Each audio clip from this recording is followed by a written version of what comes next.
Hello class. आज हम बात करेंगे आर्कियोलॉजिकल साइट भीमबेटका पर।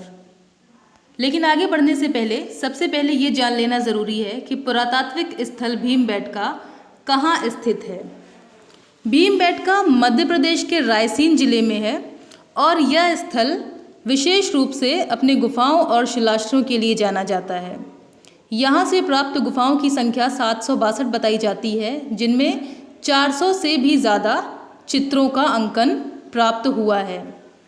यहाँ पर चित्रों के अंकन में ये विविधता है, उनकी जो कलात्मकता है, इसको देखते हुए यूनेस्को ने इसे 2003 में वर्ल्ड हेरिटेज साइट घोषित किया है। इस दृष्टि से हम इस पुरातात्विक स्थल का महत्व समझ सकते हैं। अगर हम बात करें भीमबेटका स्थल की खोज किसने की, तो इस संदर्भ में विक्रम विश्वविद्यालय के वीएस वाकणकर को इसका श्रेय जाता है, जिन्होंने 1958 में भीमबेटका की पहाड़ियों पर स्थित गुफाओं और शिलाश्रयों को खोजा था और उन्होंने ही 1972 में इसके एक स्तर का उत्खनन कार्य भी कराया। यदि बात की जाए इस स्थल के नाम पर, तो यहाँ पे कुछ विद्वानों द्वारा यह विचार प्रस्तुत किया गया है कि भीमबेटका का संबंध महाभारत कालीन भीमसेन के साथ स्थापित किया उन्होंने, और ये बताया कि प्राचीन काल में ये भीम के बैठने का कोई स्थल यहाँ पर रहा होगा और इसी कारणवश इस जगह का नाम भीमबेटका या भीमबेटका पड़ा। अब अगर हम बात करें यहाँ पर एक्सकेवेशन कार्य कब कब और किसके द्वारा किया गया, तो सबसे पहले वीएस वाकणकर ने कराया, इसके बाद वीएन मिश्रा ने कराया, ससनहास ने कराया और कुछ अन्य पुराविदों द्वारा 1971-72 से 1976-77 के मध्य समय समय पे एक्सकेवेशन कराए गए। ये उत्खनन कार्य आगे भी जारी रहा और इसी क्रम में केडी बैनर्जी, एसएस गुप्ता, कुछ अन्य विद्वानों के नाम भी आते हैं, जिन्होंने यहाँ पे 1981-82 के आसपास उत्खनन कार्य कराया। उत्खनन से हमें कुल 7 कालों के बारे में जानकारी प्राप्त हो रही है, जो कि लोअर पैलेलिथिक पीरियड से लेकर के मिडिवल पीरियड तक का एक सांस्कृतिक क्रम देता है। यहाँ पर अगर हम इन चरणों पर एक एक करके बात करें, तो इनमें सबसे पहला है लोअर पैलेलिथिक पीरियड, जो कि 6 से 8वें स्तर से प्राप्त हुआ है और ये सबसे निचला स्तर है।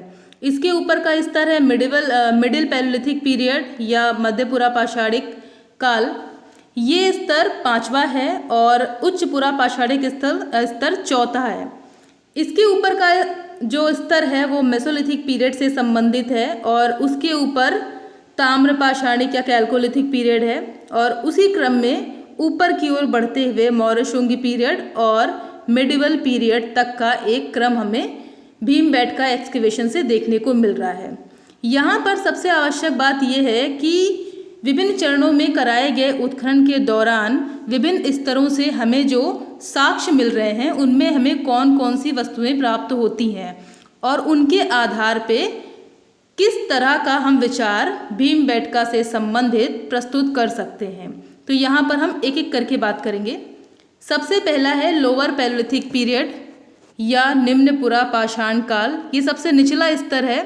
यहाँ पर 2 फर्श के साक्ष्य मिले हैं, जिसके आधार पे हम ऐसा पहचान सकते हैं कि यहाँ पे मानव का निवास रहा होगा। इसके अलावा अशूलियन टूल्स मिले हैं, जिनकी संख्या लगभग 18,721 है, जिनमें से 68% तो ऐसे हैं जो वेस्ट प्रोडक्ट हैं, केवल 32% ही ऐसे हैं जो शेप्ड टूल्स हैं। इसके अलावा कुछ हैंडेक्स मिल रहे हैं, क्लीवर मिल रहे हैं, पेबल टूल्स मिल रहे हैं, फ्लेक्स मिल रहे हैं, चॉपर्स मिल रहे हैं और ये सभी क्वार्ट्जाइट और सैंडस्टोन पर निर्मित हैं। इसके ऊपर का स्तर मिडिल पैलेलिथिक या मध्य पुरापाषाणिक काल से संबंधित है। यहाँ से हमें इस काल का विशेष उपकरण खुरचनी या स्क्रेपर प्राप्त हो रहा है। इसके अलावा फ्लेक्स, पॉइंट्स और बोरर मिले हैं और ये सभी क्वार्ट्जाइट पर बनाए गए हैं। इसका ऊपरी स्तर उच्च पुरापाषाण काल से संबंधित है, जहाँ पे हमें इस काल का विशेष उपकरण प्रकार अर्थात ब्लेड प्राप्त हुआ है। इसके अलावा सिंगल और डबल एंड स्क्रेपर्स मिले हैं, साइड स्क्रेपर्स या पार्श्व खुरचनी मिले हैं, बोरर्स मिले हैं, ब्यूरिन मिले हैं, फ्लेक्स मिले हैं, लूनेट मिले हैं, पॉइंट्स मिले हैं। ये उपकरण प्रकार उच्च पुरापाषाण काल से संबंधित है। इसके अलावा इस काल की एक मुख्य विशेषता क्या है या मुख्य उपलब्धि हम कह सकते हैं कि यहाँ से हमें पहली बार चित्रकारी के साक्ष्य मिल रहे हैं जो कि पूर्ववर्ती लोअर मिडिल पैलेलिथिक पीरियड से नहीं प्राप्त हुए हैं।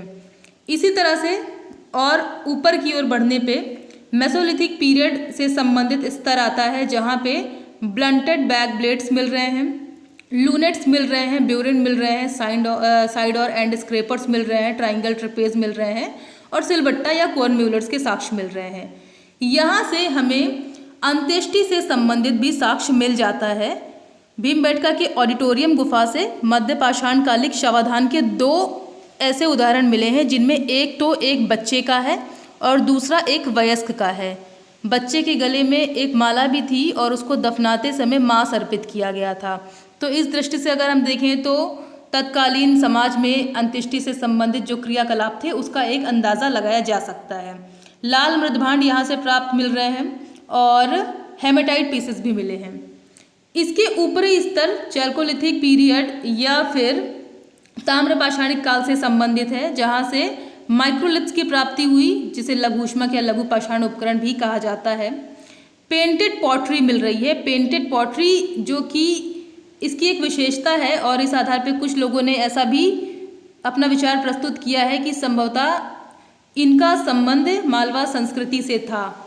इसके अलावा कुछ हमें तांबे की वस्तुएं मिली हैं, स्टेटाइट मनके मिले हैं, हेमेटाइट पीसेस मिले हैं और कुछ जीवाश्मित अवशेष मिले हैं जिसमें हमें हिरण के और मोर के साक्ष्य प्राप्त हो रहे हैं अस्थियों के माध्यम से। आगे बढ़ने पे उसका ऊपरी स्तर मौर्य शुंग काल से संबंधित है। यहाँ से धातु कर्म से संबंधित हमें साक्ष्य मिलना प्रारंभ हो रहे हैं।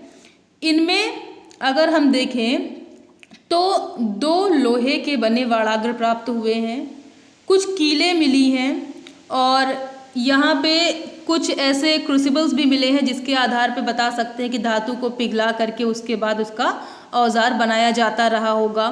इसके अलावा ब्रास शीट मिली है और ये तो हो गए धातु कर्म से संबंधित। बीड्स भी मिले हैं, मनके मिले हैं और ये सारे जो फाइंडिंग्स हैं ये बड़ी महत्वपूर्ण हैं। और इसके अलावा अगर हम देखें मौर्य शुंग काल का महत्व इसलिए भी है इस स्तर का क्योंकि यहाँ से हमें इंस्क्रिप्शंस मिल रहे हैं, शंखलिपि के लिखे हुए इंस्क्रिप्शंस मिले हैं और कुछ भारतीय देवी देवता से संबंधित चित्रकारी के भी साक्ष्य मिले हैं जिनमें लोक देवता यक्ष का अंकन मिलता है, कुछ धार्मिक प्रतीकों का अंकन मिलता है, अश्व का अंकन प्राप्त हो रहा है, अश्व पर सवार का भी अंकन देखने को मिल रहा है। तो वहाँ की चित्रकारी में हमें इस तरह के साक्ष्य मौर्य शुंग कालीन स्तर से ही देखने को प्राप्त हो रहे हैं। इसके ऊपरी स्तर या फिर कहें सबसे अंतिम स्तर मिडिवल पीरियड से संबंधित है और यहाँ पर लाल मृदभांड प्राप्त हो रहे हैं और गणेश की प्रतिमा प्राप्त हुई है जो पाषाण निर्मित है। इसके अलावा गणेश के अलावा ब्राह्मण धर्म के संबंधित कुछ अन्य देवी देवता भी हैं जिनमें नटराज का भी अंकन माना जाता है और ऐसा भी तर्क किया जाता है कि वराह की भी मूर्ति प्राप्त हुई। पशु पक्षियों के कुछ अंकन प्राप्त होते हैं। इसमें मोर का है, सर्प का है, शिकार से संबंधित हमें कुछ दृश्य देखने को मिलते हैं यहाँ की चित्रकारी में जिनमें कई बार शिकारी के हाथ में धनुष बाण है, कई बार उसके हाथ में तलवार है, कई बार उसे ढाल लिए दिखाया गया है। तो इस तरह से यहाँ से प्राप्त जो चित्रकारी है उसका हम महत्व देख सकते हैं जहाँ पे इन चित्रों के माध्यम से हम तत्कालीन समाज में की जो अर्थव्यवस्था कह सकते हैं, उनका खान पान था, उनका रहन सहन था, इसके बारे में हम काफ़ी हद तक अपना विचार प्रस्तुत कर सकते हैं और उसको समझने में सहायक हो सकते हैं। तो ये था भीमबेटका एक्सकैवेशन। अगले लेक्चर में हम किसी दूसरी पुरातात्विक स्थल के बारे में बात करेंगे, वहाँ पर हुए उत्खनन पर बात करेंगे और उत्खनन के परिणामों पर चर्चा करेंगे। Thank you.